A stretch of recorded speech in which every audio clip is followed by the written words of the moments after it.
People ask me, well, can I use it for this? Can I use it for that? It's either pain or inflammation. And what is it? That's plantar fasciitis, tendinitis, neuritis, neuroma, neuropathy, even capsulotomies, bursitis, sesamoiditis, anything with pain and inflammation.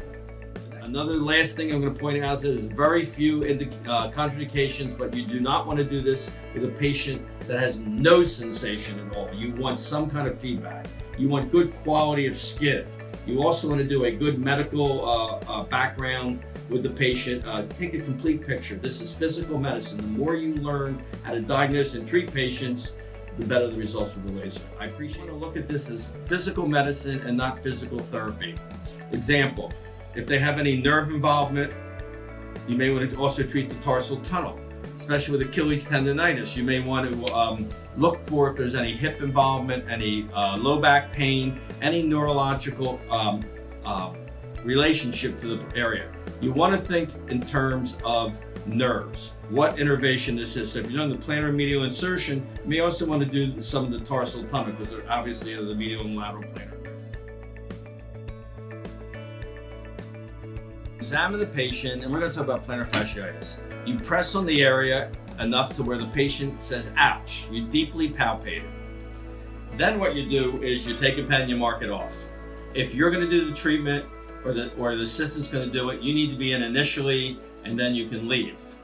So once you mark it off, you treat the area. In this case, we're using the presets, but it doesn't matter. With the Remy, since it's 810 and multiple wavelengths, but this one we're using today is an 810 and 980, it doesn't really get that hot. So you can actually take this and go in circular.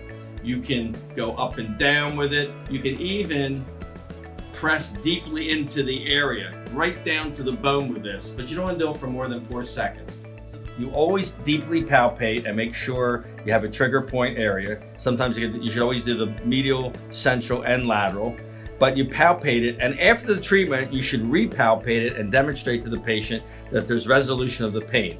If the patient says it feels better and you still palpate and you feel a little bit, do an extra 2 minutes. Now here's the motion of the Remy.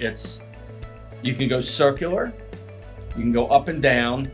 With the Remy, since it's multiple wavelengths, it's a 980 and 810, and there's other wavelengths, but the main ones are 980 and 810. You can actually deeply palpate into the area halfway through the treatment. So you're palpating almost down to the bone. There's no problem with penetration with this laser at all. You can go straight, you can go round. Halfway through the treatment, you can bend the toes back yourself or have the patient.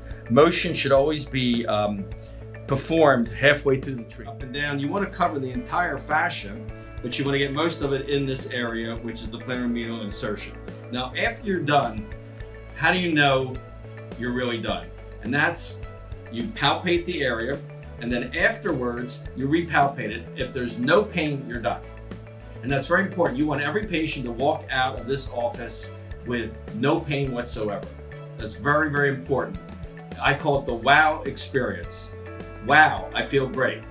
You don't want a patient to say it's a little better, it's this and that, and you want to demonstrate to the patient whether it's the plantar medial insertion, whether it's the insertion of the Achilles. We're also going to talk about if the patient has decreased range of motion, you want to treat the equinus. Now this is pretty tight, so you're going to treat the heads, the triceps, and the insertion. Another thing that's important is that halfway through the treatment, you want motion in the area. Have the patient moving up and down, whether it's the Achilles and any specific pathology. Plantar medial insertion, plantar fascia, you want to move the toes up and down. So when you're treating this, move it up and down. Have the patient move it up and down. Would you like to move it up and down, your toes? That's the toes. Now what you're doing is you're moving all the intrinsics, the flexors, all of the intrinsic musculature of that area. So if you notice here, I'm moving it around. Now after a few minutes, I'm actually going to push into the area, move around. You never want to hold the area more than 4 or 5 seconds in the area. So you can go circular, you can go back and forth. You can treat a bursitis. That would be around this area. I go circular, and all these treatments are preset. You just press a button, and halfway through it, if it's a bursitis, I'm going to move the area up, or capsulitis, I'm going to move the area up and down and around. Same thing with neuroma. You palpate the area, you treat half of the treatment on the top, half of the treatment on the bottom. How do you know you're done? Well, after the timing goes off, pick up the foot, and if the patient has no pain, you're done. If they're not, add 2 more minutes. Majority of your patients are going to do well. How many treatments should you do? You should do an average of 6. You can do more, but at least 6. Now, a lot of these patients are going to get great results right away.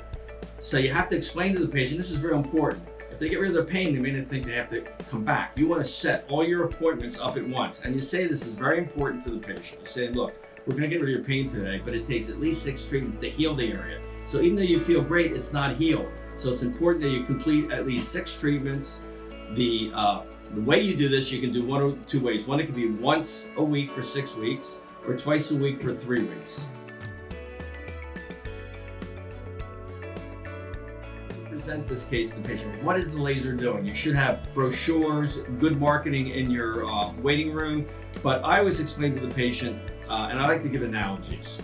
And the analogy is that the cells are not functioning. They have no energy. It's like a dead battery in a car. We want to jumpstart the car and the battery just like we want to jumpstart the cells and give them energy. There's a thing called ATP. Tell the patient, we're going to produce more ATPs, and that's the energy that is required for cells to function and heal. You're lacking ATP production, therefore we're going to, through light energy, increase it. And it's pretty simple. Learn what's in your brochures, explain it to the patient. I like to use analogies, so I'm going to use the car battery. That's real important. I want you to Google the word biostimulation and learn the definition of it.